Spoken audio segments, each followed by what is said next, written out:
Bismillahirrahmanirrahim. Assalamualaikum warahmatullahi wabarakatuh. Bismillah, alhamdulillah, wassalatu wassalamu ala rasulillah, amma ba'du. Jamaah hadirin yang dirahmati Allah, kita hari ini akan membahas satu tema yang terkait dengan ilmu usul fikih, yaitu ilmu yang menjadi landasan di mana bangunan ilmu fikih bertumpu di atasnya. Kalau kita ibaratkan gedung tinggi, sebelum bangunan gedung itu dibangun, Pak, tanah itu digali dulu untuk ditanam pondasi. Nah, seberapa kuat gedung itu ya tentu tergantung pondasinya. Nah, begitulah yang namanya ilmu fikih.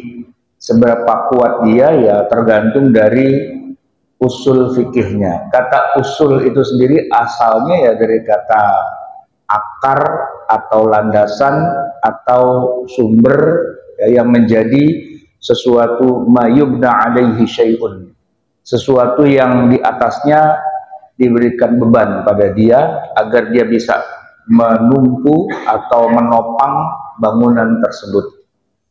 Nah, ilmu usul fikih ini sebenarnya cukup luas cakupannya, dan di antara salah satu pembahasan yang pentingnya adalah al-masadir asy-syari'ah al-islamiyah, sumber-sumber syariat Islam.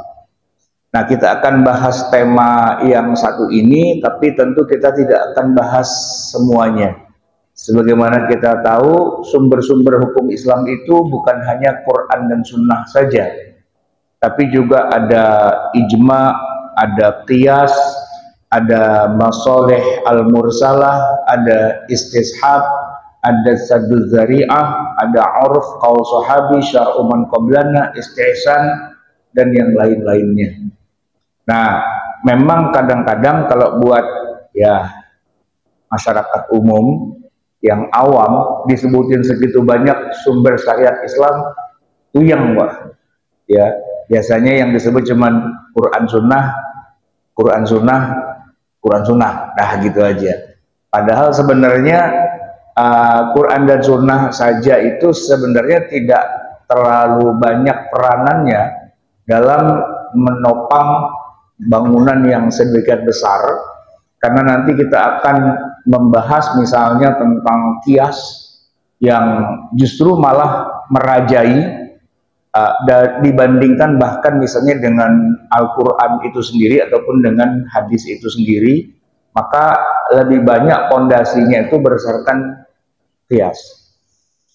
Jamaah sekalian, kita hari ini tidak akan membahas tentang Quran atau Sunnah atau hadis, tapi saya langsung masuk kepada yang ketiga, yaitu tentang ijma.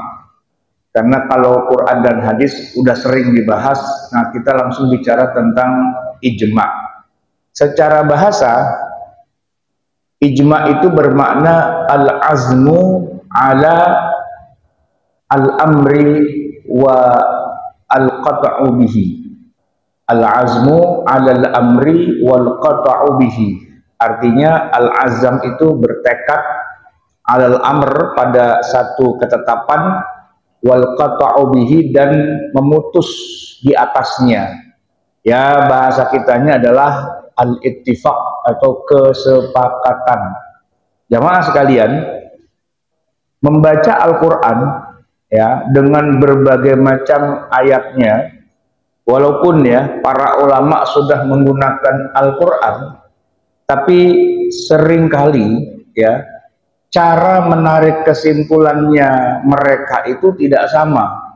Ayat boleh sama, tapi kesimpulan berbeda.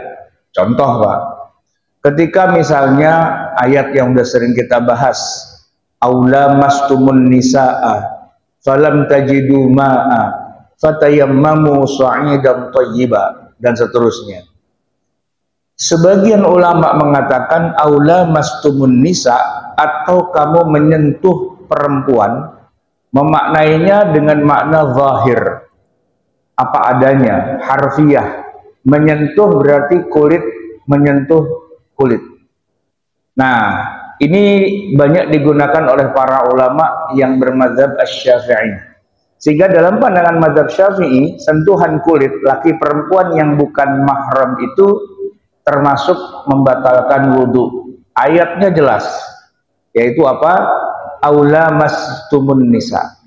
Tapi para ulama di kalangan mazhab Hanafi, ketika mereka membaca ayat ini, mengatakan bahwa la mastum memang artinya menyentuh, tapi mereka lebih cenderung memaknainya sebagai sentuhan dalam tanda petik, bukan menyentuh kulit dengan kulit, tapi menyentuh di sini maksudnya adalah kias, majaz, dari ungkapan yang sebenarnya agak vulgar tapi diperhalus oleh Allah, dikatakan menyentuh maksudnya adalah jima, hubungan suami istri.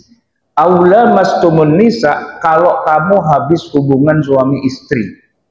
Nah, sehingga sentuhan kulit saja itu tidak membatalkan wudhu. Ayatnya sama-sama pakai Quran, tapi pendekatannya beda.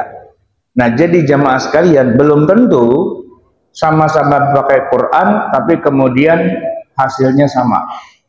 Ya, nggak usah ngomong kalau hadis Nabi, ya pastinya lebih banyak lagi, sebab di dalam hadis tuh jebakannya lebih banyak. Misalnya kata ulama mazhab Syafi'i, Rasulullah Nabi kita Nabi Muhammad SAW memang benar ketika terjadi peristiwa Bi'r Ma'unah, ada ratusan para sahabat yang dibunuh lewat penipuan, ngakunya mereka masuk Islam dan minta dikirimin para ahli Quran. Tapi ternyata setelah dikirim ke sana, para sahabat yang ahli Quran ini disembelih, dibunuh. Nabi marah dan kemudian mendoakan keburukan pada kaum kafir itu yang pura-pura Islam tapi ngebunuh. Setiap sholat 5 waktu Nabi melaksanakan kunut nazilah.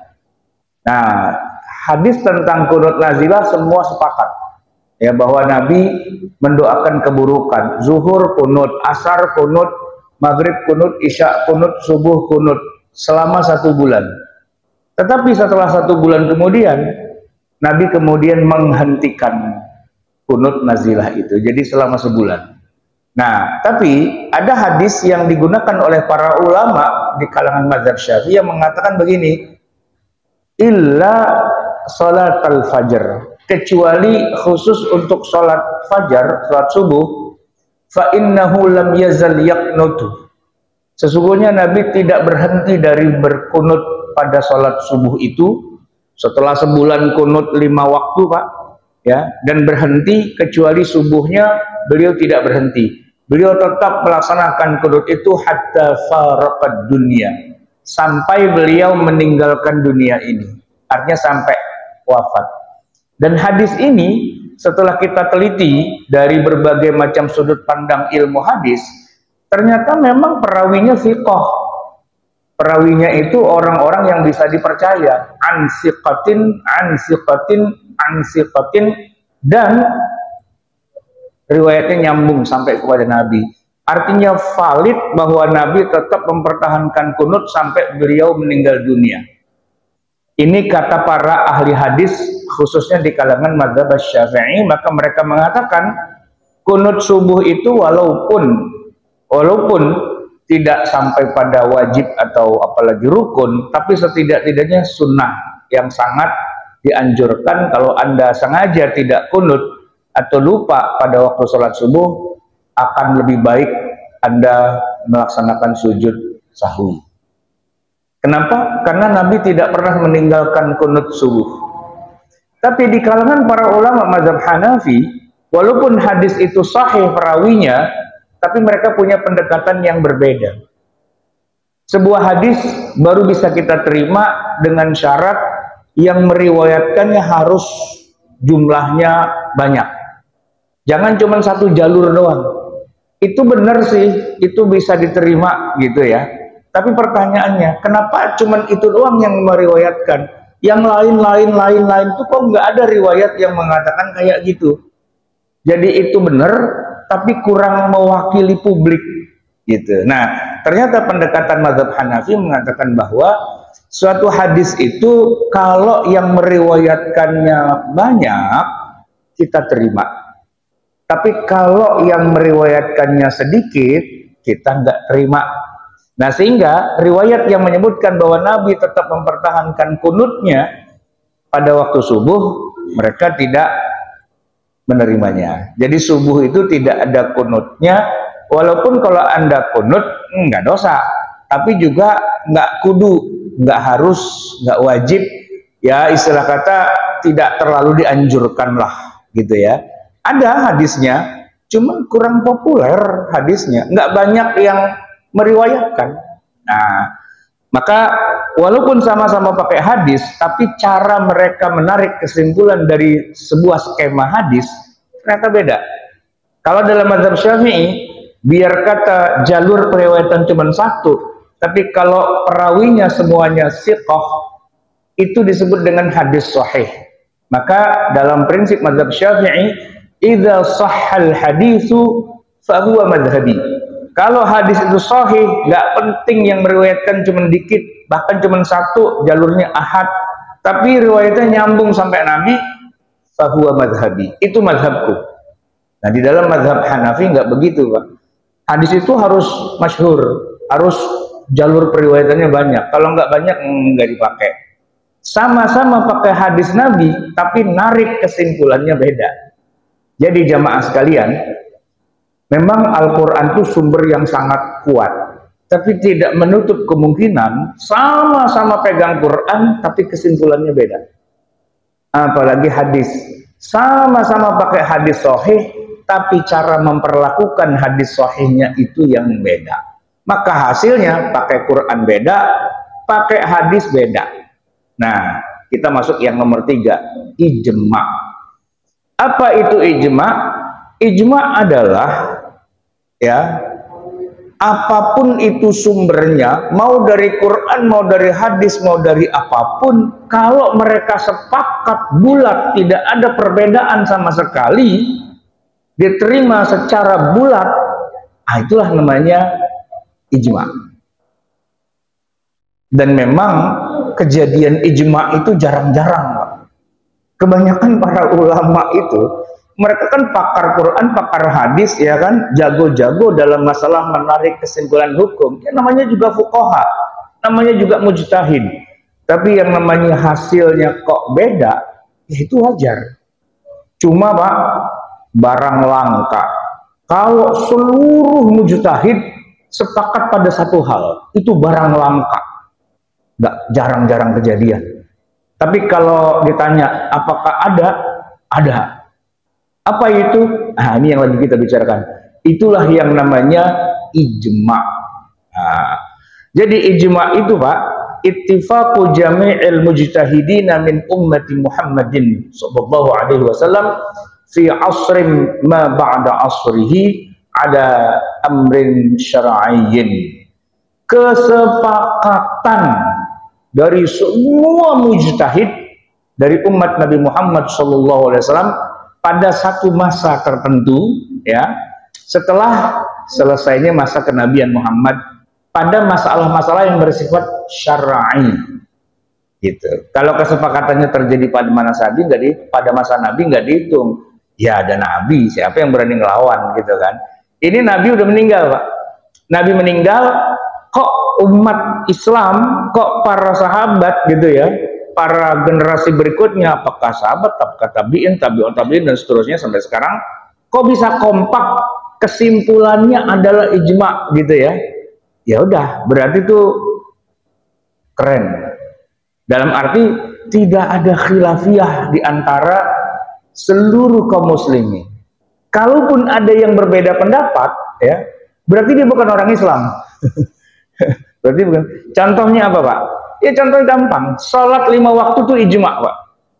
Sholat 5 waktu ijma. Mau dia belajar fikih pakai mazhab apa aja, mau Hanafi kayak, mau Maliki, mau Syafi'i, mau Hambali, apapun mazhabnya, kalau ditanya sholat 5 waktu wajib nggak? Wajib. Gitu. Kalau ada yang bilang kagak wajib, minggir loh. Kenapa? Oh, bukan Islam, bukan Islam Pak. Gitu. Jadi yang disepakati oleh seluruh kaum muslimin, bukan penyelundup, bukan orang fasik, bukan orang zindik, bukan orang munafik. Nah, kadang-kadang ini ada juga orang zindik, orang munafik, ngaku-ngaku Islam, terus dia wah kagak setuju sholat 5 waktu gitu kan. Nah, itu kita keluarin. Sholat 5 waktu adalah fardu ain, itu sepakat. Bulan puasa wajib puasa Ramadan, ya itu sepakat, ya kan. Rukun Islam yang 5, nah itu sepakat. Semua tuh ijma. Tapi memang Pak, secara gelondongan besarnya ijma. Cuman nanti misalnya kan, kayak sholat 5 waktu nih, bicara ngomongin waktu dah yang gampang ya. Sholat maghrib wajib, 3 rakaatnya sepakat gitu. Tapi begini, waktu maghrib itu berakhir kapan? Nah, begitu ngomongin waktu maghrib berakhir kapan, mungkin nanti di situ ada sedikit ya perbedaan pendapat. Karena ada hadis-hadis yang menyebutkan bahwa waktu maghrib itu hanya sebentar sekali, sebatas Anda sholat maghrib 3 rakaat dan sholat ba'diyah 2 rakaat, habis itu selesai. Gitu ya. Nah, itu diantara para ulama ada yang punya pendapat seperti itu.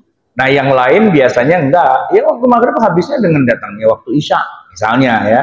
Kayak gitu-gitu Pak. Nah, tapi secara gelondongan besarnya itu namanya ijma. Jadi boleh dikatakan sesuatu yang sudah jadi ijma itu seharusnya sudah begini. Tidak mungkin lagi ada orang yang bisa diakui keislamannya kalau dia tidak mengakui ijma. Tidak mengakui ijma itu sama saja antara dua nih Pak. Antara dia bukan muslim atau dia idiot, nggak ngerti agama. Ya mungkin saja Pak, kayak gini, ini contoh ya, contoh sederhana. Di dalam Al-Quranul Karim Allah menyebutkan sebuah kisah yang sangat memilukan. Surat surat Maryam, fakhalafa min ba'dihim khalfun adha'us salata wattaba'us syahawat fasawfa yalqawna ghayya. Setelah generasi para nabi dan rasul yang luar biasa itu, datanglah generasi yang mereka itu menyia-nyiakan sholat. Mereka tidak tahu bahwa sholat itu fardu. Itu Al-Quran menceritakan kayak gitu ya. Surat Maryam kan, surat Maryam cerita banyak nabi dan rasul kan. Setelah itu jadi kayak anti klimaks. Allah cerita ada loh nanti generasi yang nggak tahu bahwa sholat itu adalah wajib, atau dia mungkin masih sholat tapi nggak tahu bahwa sholat itu kewajiban yang harus dikerjakan 50 waktu ya. Dan itu yang terjadi Pak. Ketika Nabi Muhammad SAW itu hijrah ke Madinah, ketemu dengan Bani Israel, orang-orang Yahudi. Mereka sholat Pak, tapi tidak seperti yang diajarkan oleh Nabi Musa alaihissalam sholat. Nabi Musa itu diwajibkan sholat sehari semalam pun 50 waktu. Kita bisa baca itu dalam hadis tentang Isra Mi'raj, di mana Nabi Musa bilang pada Nabi Muhammad, umatmu nggak akan kuat kalau disuruh sholat 50 waktu. Kenapa? Umat saya itu pada nggak kuat. Nah, ternyata Pak, kok Nabi Musa bisa bilang umat saya pada nggak kuat? Karena kejadian. Nabi Musa dan umatnya diwajibkan sholat 50 waktu, sehari semalam, gitu ya. Dan di zaman Nabi Muhammad SAW, orang-orang Yahudi Bani Israel ini, sholat sih, tapi tidak 50 waktu. Fakhalafa min ba'dihim khalfun adha'us shalah. Maka datanglah generasi berikutnya yang menyia-nyiakan sholat. Mereka sholat tapi nggak sampai 50. Sholatnya dia pilih-pilih, gitu Pak. Dan itu kejadian juga di zaman kita Pak. Zaman Nabi Muhammad SAW hari ini. Banyak Pak orang Islam yang nggak tahu kalau sholat 5 waktu itu wajib. Atau tahu sih, tapi dengan entengnya, dengan santainya, ketika dia lagi nonton bola dia kagak sholat, gitu, ya kan? Atau lagi macet dia kagak sholat gitu, atau lagi resepsi pernikahan dia kagak sholat gitu, lagi sibuk apa kagak sholat. Dan kagak sholat itu santai aja, nggak apa-apa yang penting saya banyak beramal, nah, gitu. Banyak tuh Pak kayak gitu kan. Nah, orang-orang kayak gini, Pak, ada dua nih Pak. Ya, kalau kita tanya, ente kok jarang-jarang sholat? Saya mau tanya, serius nih, tolong jawab. Sholat 5 waktu, menurut ente wajib apa enggak? Ini jawabannya menentukan nih Pak. Kalau dia bilang ya wajib sih, pakai ada sihnya gitu Pak di belakang, oh berarti dia aman Pak, masih Islam dia. Kenapa? Masih mengakui kewajiban 5 waktu Pak. Ya walaupun kalau ditanya, nah kalau nggak sholat, itu dia masalahnya, habis gimana ya, habis gimana ya, habis gimana, banyak habisnya Pak, gitu. Habisan gini sih, habisan gitu sih, banyak habisannya gitu kan. Tapi nggak usah lo ngomong habisan-habisan. Saya tanya, 5 waktu wajib nggak? Wajib sih, gitu. Oke, aman. Tapi banyak juga loh Pak yang jawab 5 waktu wajib nggak? Ya, yang penting kan hatinya. Kalau udah ngomong yang penting hatinya, terus yang Tuhan Maha Tahu, gitu kan? Jawabannya bahwa nggak usah ngomong kemana-mana. Wajib apa enggak menurut ente gitu? Enggak sih. Nah, keluar tuh Pak, murtad tuh dari Islam tuh Pak. Murtad itu keluar dari Islam. Orang kayak gini nggak bisa dihitung bahwa dia berbeda pendapat dengan para ulama yang mengatakan 5 waktu adalah wajib. Kenapa? 5 waktu adalah wajib itu ijma. Ketika dia bilang kagak wajib, kagak kepake lo omongan lo. Kenapa? Fasik itu orang. Nah, orang fasik nggak dihitung sebagai ijma. Walaupun dia berbeda pendapat, pendapatnya nggak kepake. Ini bukan orang ngerti agama, nggak ngerti agama minggir, gitu. So tetap 5 waktu adalah wajib fardu ain, itu adalah ijma seluruh umat Islam. Menyalahi ijma, Anda itu fasik. Menyalahi ijma, Anda itu keluar dari agama Islam. Itu ancamannya. Baik jemaah sekalian, nah saya ingin cerita tentang bagaimana ijma yang terjadi di kalangan para sahabat sepeninggal Nabi Muhammad SAW. Tapi bukan yang tadi, kalau sholat 5 waktu ijma, iyalah, tahu saya, gitu kan. Kalau puasa Ramadan ijma, tahu saya. Zakat, haji ijma, iya kita tahu. Tapi ada beberapa ijma yang jarang-jarang kita ngeh, tapi itu ijma. Saya akan mulai dari zaman Abu Bakar As-Siddiq radhiyallahu anhu sepeninggal Nabi. Jadi gini Pak, begitu Nabi meninggal, ada sebuah ijma. Ya, berarti kan seluruh umat Islam sepakat ya. Yang terjadi di masa itu, walaupun sebenarnya Nabi ketika masih hidup tidak pernah melakukannya. Nah, ini unik nih Pak ya. Kalau sholat 5 waktu kan Nabi melakukannya. Jadi kalaupun ijma, oke lah. Ini Nabi nggak melakukannya.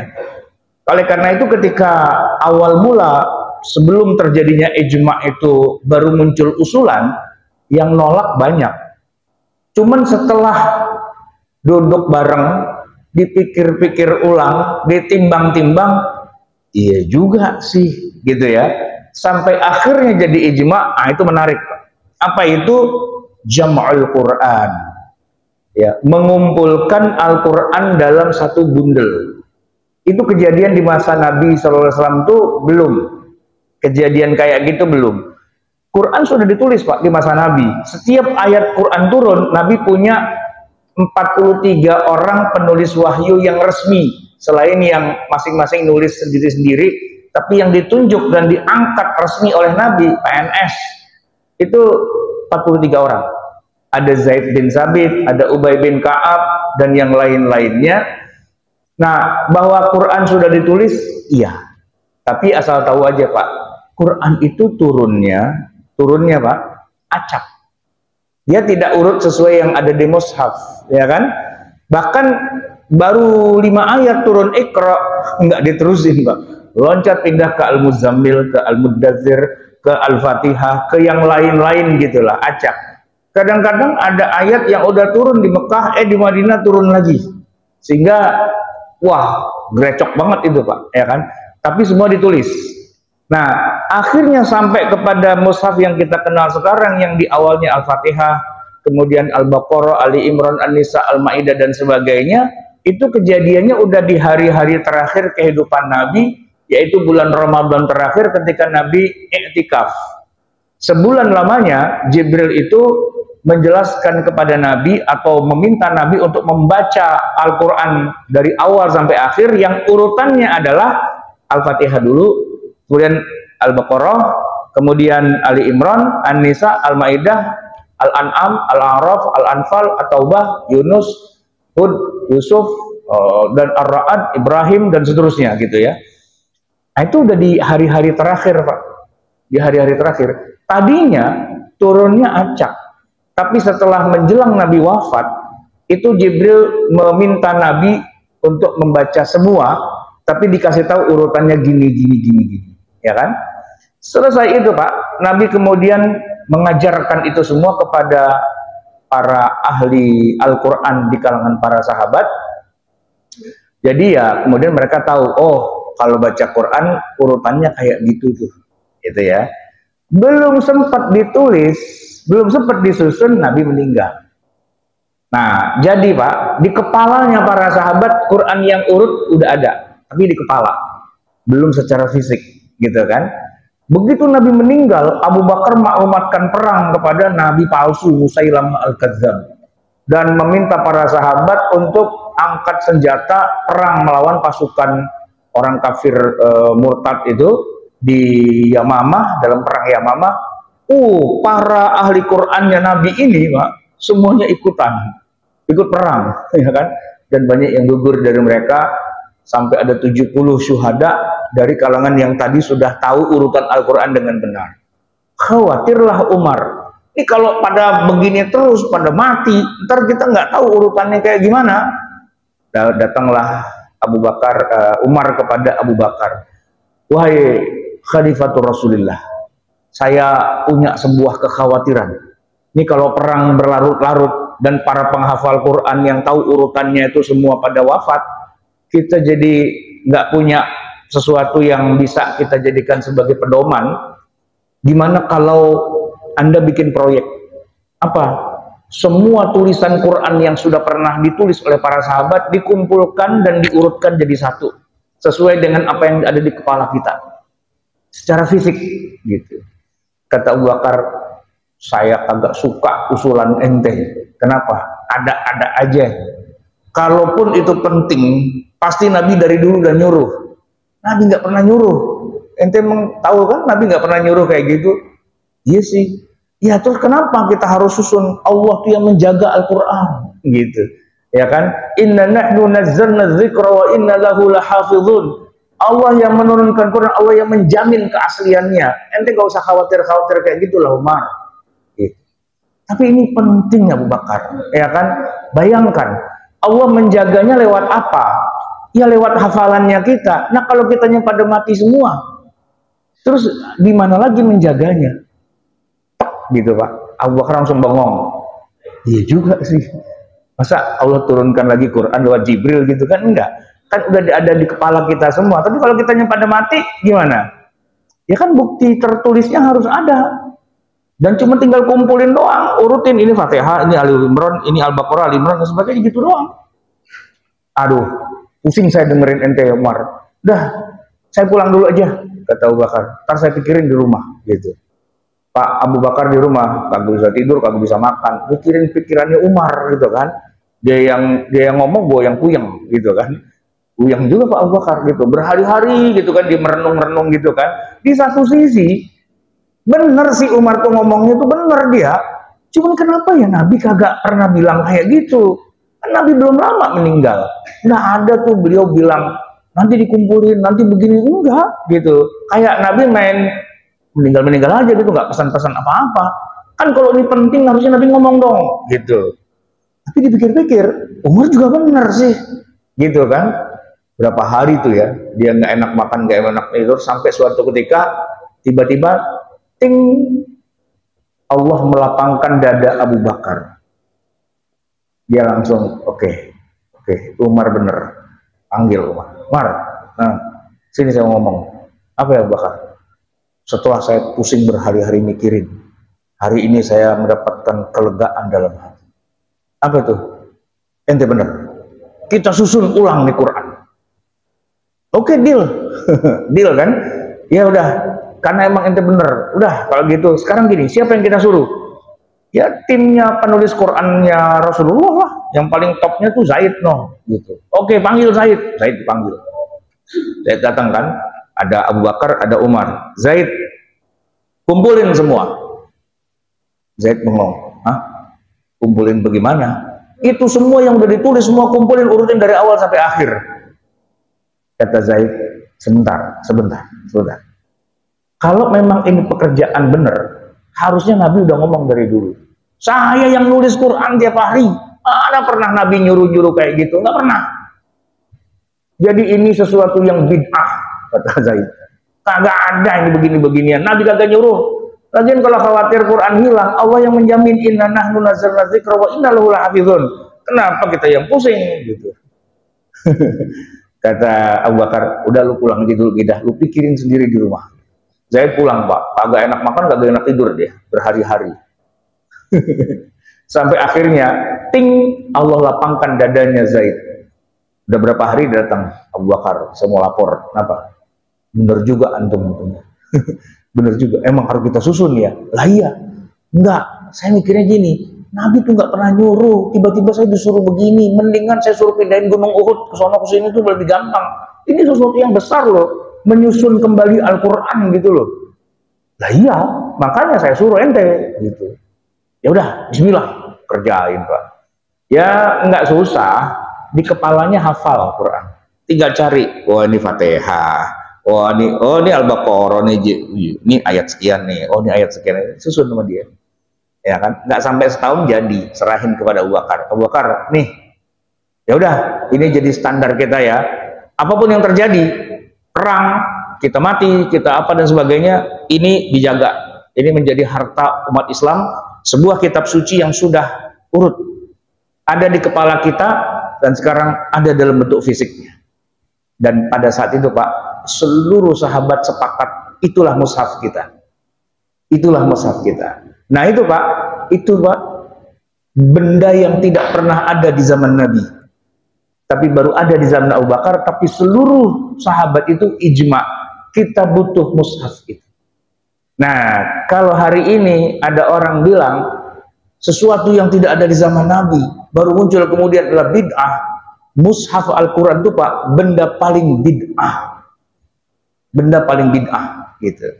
Tapi sebid'ah-bid'ahnya mushaf, seluruh ulama ijma itu harus ada dan diperlakukan paling mulia, ya kan? Nah itu kejadian di masa Abu Bakar As-Siddiq radhiyallahu anhu. Saya loncat Pak, biar cepat. Sekarang kita masuk ke masa Umar bin Khattab radhiyallahu anhu. Umar ini masa hidupnya lumayan panjang, 10 tahun. Maksudnya bukan masa hidup, masa kepemimpinannya. Abu Bakar cuma 2 tahun, Abu Bakar wafat, Umar. Apa ijma para sahabat di zaman Khalifah Umar? Ada banyak, tapi satu aja saya sebutkan, yaitu Umar menginisiasi ulang salat tarawih berjamaah di masjid setiap malam bulan Ramadan, 30 malam. Karena terakhir waktu Nabi wafat, Nabi melarang salat tarawih berjamaah di masjid. Tidak pernah ada pemandangan di Madinah kalau malam-malam bulan Ramadan orang rame-rame tarawih ke masjid, itu tidak ada. Jadi pemandangan kayak kita sekarang nih Pak, bulan Ramadan pada tarawih, itu di zaman Nabi tidak pernah terjadi. Kalaupun pernah terjadi, hanya terjadi 3 kali saja di masa Nabi, ya. Dan pada saat itu memang sebenarnya Nabi tidak mengajak, ya, tidak mengumpulkan orang. Nabi itu sholat sendirian aja. Cuman orang-orang pada lihat dan pada ikut makmum di belakang beliau, ya kan? Kali pertama itu nggak banyak yang ikut, tapi begitu besoknya lagi ternyata makin banyak, ya kan? Dan besoknya lagi makin banyak lagi, sampai masjidnya kagak muat. Saat itu Nabi kemudian jadi khawatir. Kenapa?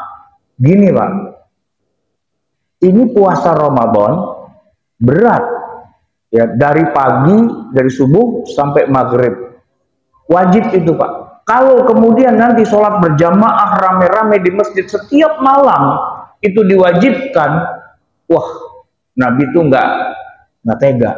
Gitu. Maka malam berikutnya lagi, Nabi sengaja kagak ke masjid. Dia di rumah aja ngedekem. Nggak tahu sholat, nggak tahu enggak, kita nggak tahu riwayatnya. Yang jelas orang pada ke masjid rame nungguin Nabi, kagak datang-datang. Nabi kemana? Nih belum kelihatan juga, gitu. Jadi kita tungguin Pak, setengah jam, sejam, 2 jam, 3 jam lah, kagak datang Nabi, gitu kan. Akhirnya jamaah bubar, udah pada nungguin, gitu kan. Besoknya ketika sholat subuh, Nabi datang tuh sholat subuh. Orang pada heran, ya Rasul, tadi malam gimana ceritanya? Kok kita udah kumpul semua, Anda tidak ada, gitu. Kata Nabi, saya sangat takut, ya, saya sangat khawatir kalau sampai tiba-tiba kita lagi asik sholat kayak gitu rame-rame di masjid, tiba-tiba Jibril turun,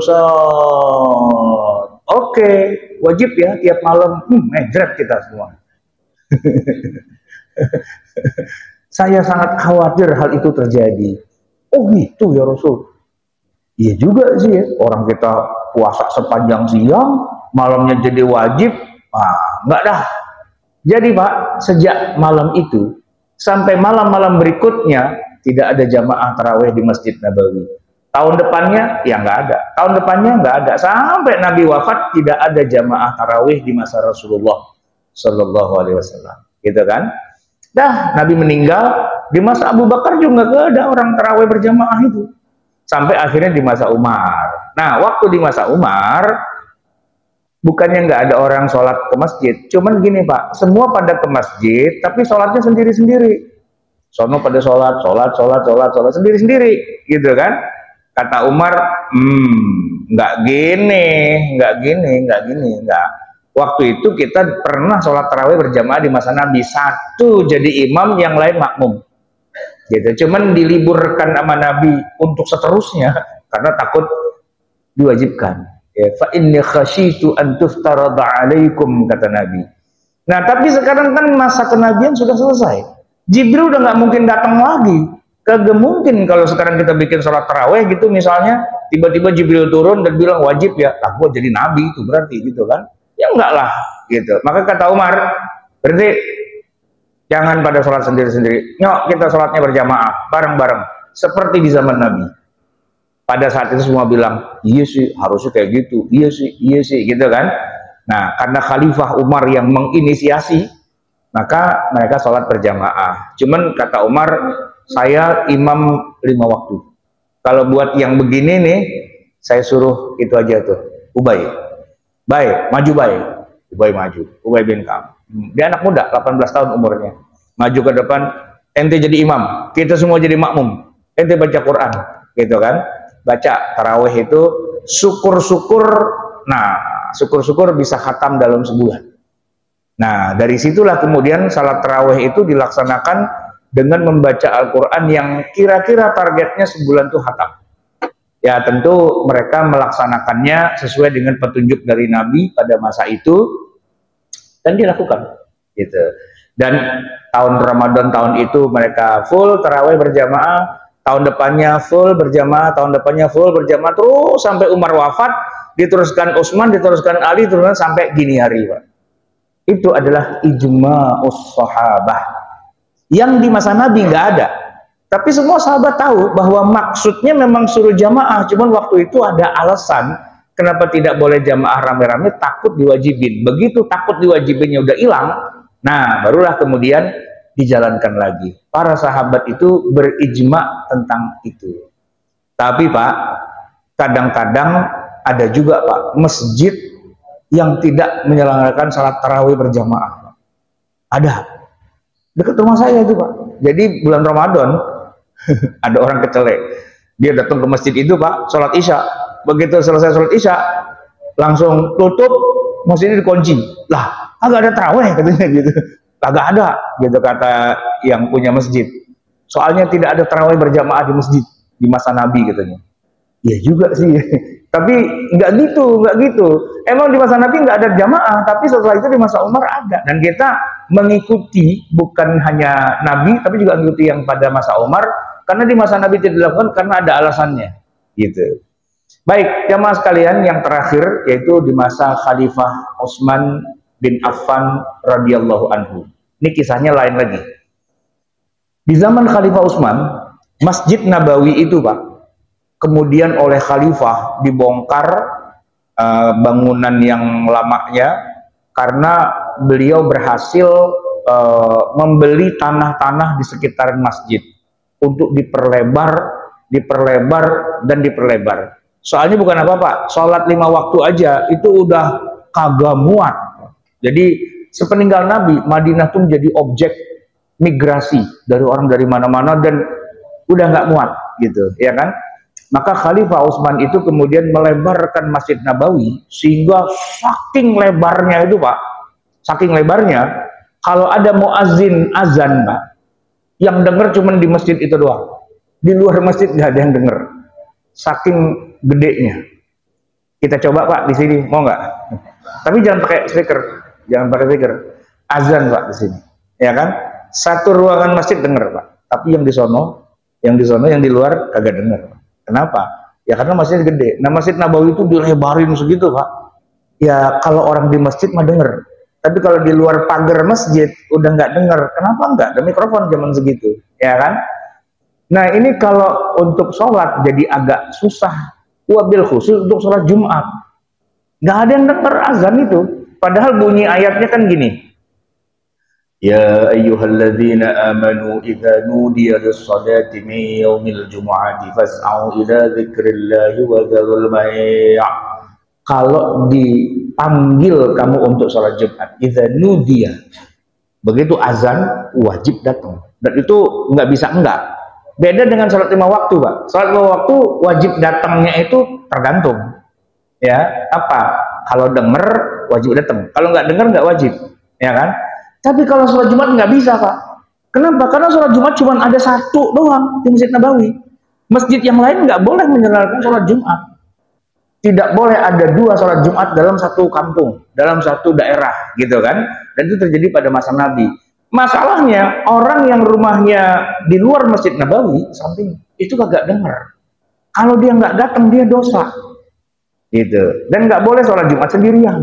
Dan nggak boleh sholat Jumat seturuan, nggak bisa. Sholat Jumat tuh harus semua orang di satu kota Madinah itu harus bareng. Nah, problemnya adalah gimana caranya biar orang yang di luar sana itu dengar suara azan. Maka Utsman bilang, sebelum azan yang beneran, yang udah masuk khatibnya udah naik ke atas mimbar, beliau meminta ya ada yang azan di sono, di pagar-pagarnya masjid, biar orang yang di balik pagar itu dengar suara azan. Tapi nggak bareng. Kenapa? Karena kalau bareng percuma. Jadi duluan azan dulu, ya, sehingga mereka pada dengar, lalu mereka datanglah ke masjid, ya kan? Setelah kumpul semua siap, barulah Utsman datang, seperti Nabi juga datang, naik ke atas mimbar memberi salam, assalamualaikum warahmatullahi wabarakatuh, lalu duduk, baru dikumandangkan azan yang aslinya. Itu di masa Khalifah Utsman bin Affan. Dan itu berlaku, Pak. Tidak ada satupun sahabat yang protes. Nah, emang harus gitu, udah bener Utsman itu. Udah bener, gitu kan? Ya sudah, praktek azan 2 kali itu sejak itu. Dan Utsman lama itu jadi khalifah, ada 12 tahun lamanya. Selama itu tidak ada satupun sahabat siapa kayak gitu bilang, Utsman ada-ada aja Roman. Enggak. Semua sepakat emang harus begitu. Khalifah Utsman wafat, digantikan Ali bin Abi Thalib, beliau 5 tahun, ya tetap azan 2 kali. Gitu. Ali wafat, Pak. Seluruh para sahabat menjalankan itu semuanya dengan 2 kali. Ketika Islam dibawa kemudian ke Kufah, dibawa ke Syam, dibawa ke Yaman, dibawa ke Mesir, semuanya itu kalau sholat Jumat 2 kali azannya. Gitu. Walaupun di masa Nabi cuma sekali, tapi di masa Utsman itu terjadi 2 kali dan itu ijma, mereka laksanakan itu. Hari ini, Pak, saya belajar fikih 4 mazhab, yang azan 2 kali itu bukan cuma Syafi'i, Hanafi 2 kali, Maliki 2 kali. Ya Syafi'i nggak usah ditanya. Hambali 2 kali, Bapak berangkat haji umroh Masjidil Haram Masjid Nabawi 2 kali azannya, bukan sekali. bukan sekali. Jadi saya coba cek gitu kan, mazhab apa di dalam mazhab Islam yang mengajarkan sholat Jumat azannya cuma sekali? Nggak ada, nggak ada, nggak ada yang bilang cuma sekali. Nah terus kenapa kita sekarang sekali? Ya karena cuma baca hadis doang, nggak tahu secara keseluruhannya gitu. Nggak ada mazhab satupun di dunia ini, mazhab Islam yang azannya cuma sekali. Azannya 2 kali. Tapi pertanyaannya, seandainya azan sekali boleh nggak? Iya, kalau masalah azan sekali mah boleh. Tapi kalau yang ditanya azan itu 2 kali dasarnya apa? Itu ijma. Ijma'us sahabah di zaman Khalifah Utsman bin Affan yang terus sampai hari ini tetap dilaksanakan. Bapak ke Mesir ya azan 2 kali. Bapak ke Pakistan ya 2 kali. Ke Yaman, ke mana-mana 2 kali. Kecuali di tengah-tengah muslim perkotaan yang nggak belajar fikih dan ujug-ujug tiba-tiba pengen bikin sholat Jumat, azan sekali. Nah, dia azan sekali. Gitu kan. Ya nggak apa-apa, nggak salah juga, ya kan. Tapi kalau ditanya secara hukum syariah, apa dasarnya azan 2 kali? Dasarnya adalah ijma. Tapi di zaman Nabi nggak dilakukan. Tarawih berjamaah juga enggak. Mushaf juga nggak ada di zaman Nabi. Tapi itu adalah ijma'us sahabah. Itu ceritanya. Nah jadi Pak, besok-besok kalau ada masjid azan 2 kali, nggak apa-apa, santai. Ada masjid azan sekali, nggak apa-apa juga. Paling nanti kita yang agak ribet, kitanya yang jadi khotib gitu. Saya pernah Pak, tiba-tiba saya langsung naik aja. Sebentar Pak Ustadz, jangan naik dulu, kenapa? Di sini azan 2 kali. Oh iya 2 kali. Nah gitu Pak. Ya kan? Nah itu tinggal teknisnya aja. Nggak usah ngambek juga. Sini azan sekali atau 2 kali. Sini azan sekali Pak. Wah kok kagak mau, gue pulang nih gitu. Ya bisa gitu juga gitu kan. Tapi kita tahu bahwa azan sekali di masa Rasulullah ada, ya kan? Tapi azan 2 kali di ijma'nya para sahabat itu juga terjadi. Dan dua-duanya sah-sah saja kita lakukan. Nggak usah mengatakan, kalau di sini sekali Pak, yang 2 kali bid'ah. Enggak, kagak ngerti urusan lo, bid'ah aja gitu. Enggak, itu ada ceritanya, ada jalurnya, ya kan? Baik jamaah sekalian yang dirahmati Allah, mungkin waktu kita sudah mepet banget. Ada pertanyaan nggak kira-kira? Ada semua ada pertanyaan?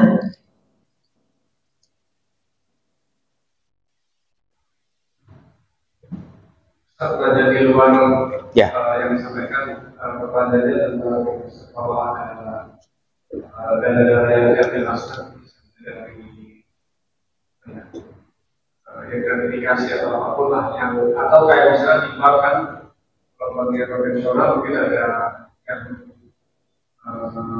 bagi hasilnya keluar bagi hasil enggak ya sidang publik itu baiknya disalurkan kemana kalau bisa disalurkan buat musola masjid atau yayasan itu boleh.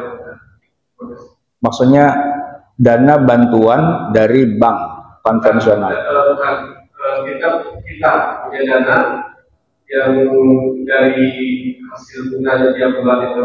Oh iya. Sama kalau misalnya dari pemberian misalnya gratifikasi atau apapun yang itu baik sistem nggak bisa ditolak kayaknya kita mau bangun dari mana itu di mana ini.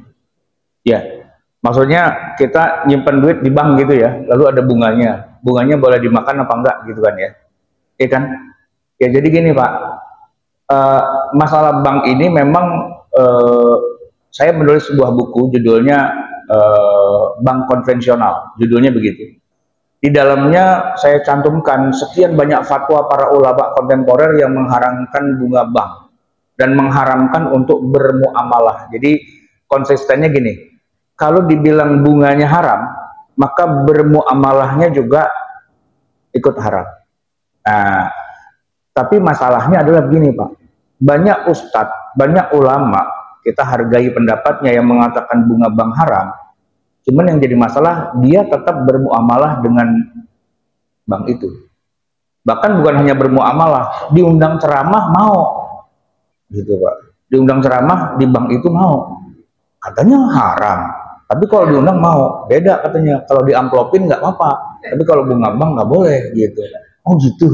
Saya punya teman ustadz juga Pak gitu, diundang ke BI Pak. BI itu Bank Indonesia, itu biangnya bank itu Pak, ya kan? Dia itu ceramah di mana-mana, bunga bank haram gitu kan. Tapi diundang ke BI datang, gitu. Dikasih amplop dibawa pulang, gitu kan. Saya bilang bukannya haram itu. Enggak, kalau amplop beda katanya gitu. Kenapa? Ini kan halal saya gitu. Ya tapi kan dia dapat duitnya kan dari hasil bunga juga. Ya itu saya merem aja katanya gitu. Merem aja gitu. Nah ini yang agak susah nih Pak, ya kan? Nah sementara di sisi yang lain, saya ini kuliah, saya punya guru, dosen, profesor, udah almarhum. Beliau juga gitu, ketua komisi fatwa di MUI. Saya tanya, jadi kesimpulannya bunga bank haram? Iyalah haram gitu kan. Nah satu ketika saya butuh transfer duit ke beliau, ada rekening BCA nggak? Ada gitu. Oh ya sudah, cuma nanya doang, ada nggak rekening BCA? Ada, dia bilang. Ya sudah. Ya katanya dia bilang haram herem, tapi dia punya rekening BCA, kan susah tuh Pak, ya kan? Nah ini yang serba salahnya. Nah di buku itu saya juga nulis, ternyata pendapat yang mengatakan bunga bank haram itu cukup banyak yang mewakili. Misalnya ada Dr. Yusuf Al-Qardawi yang mengatakan, bahkan nulis buku judulnya bahwa Idul Bunuk hiya riba al-muharramah, ya bunga bank itulah riba yang diharamkan. Juga ada Dr. Wahba Az-Zuhairi yang berfatwa 3 kali diulang, ya haram gitu.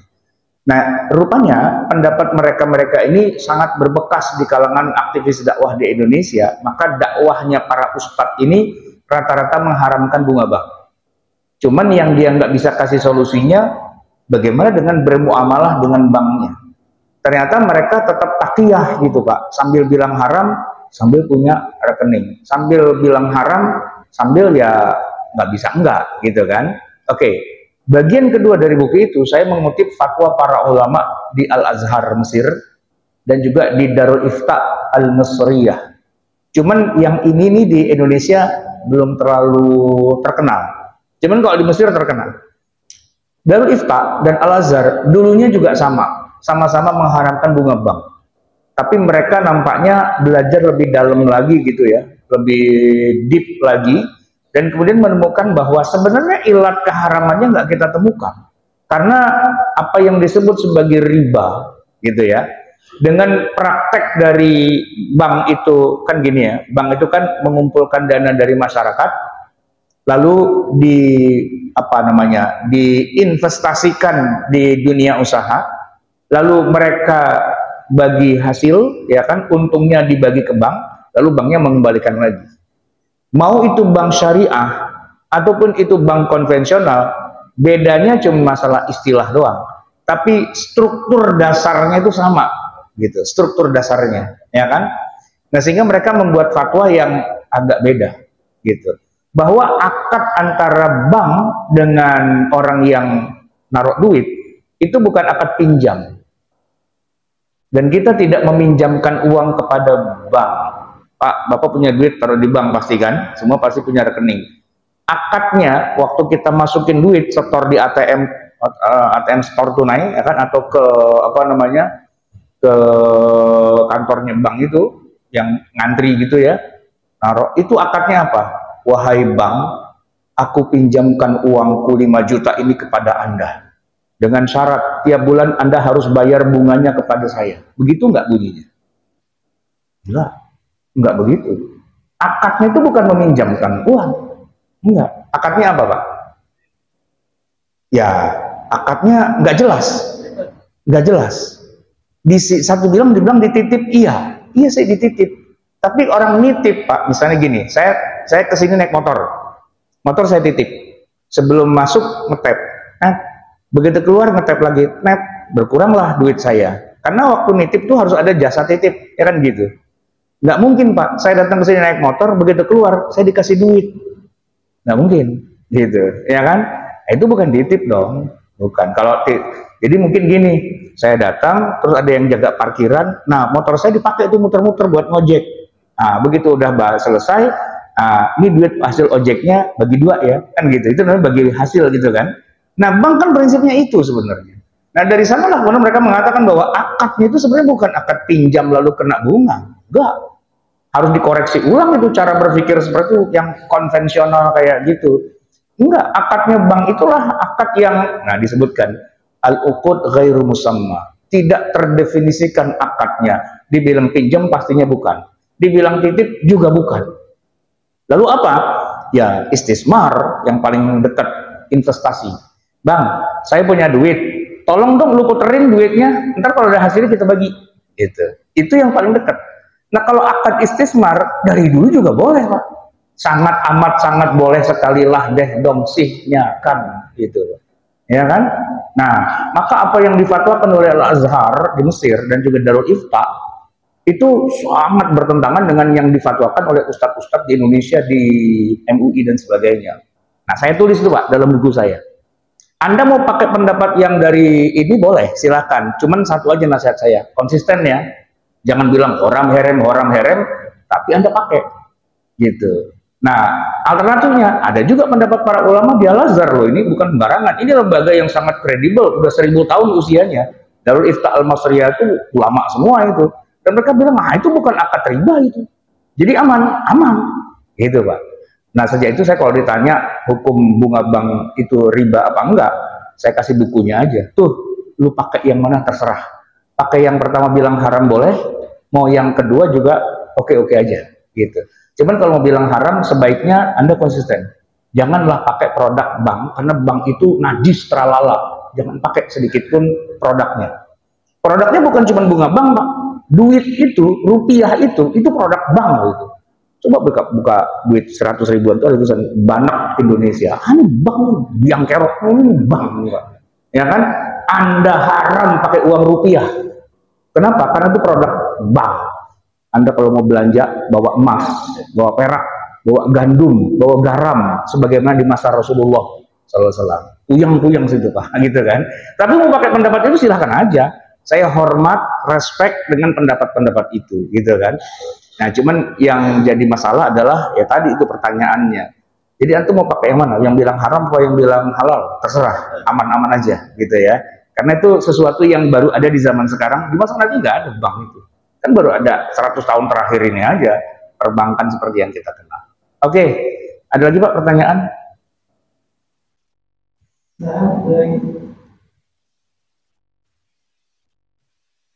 Cukup ya. Bismillahirrahmanirrahim. Alhamdulillahirabbil alamin hamdan yufafi ni'amahu wa yukafi'u mazidah.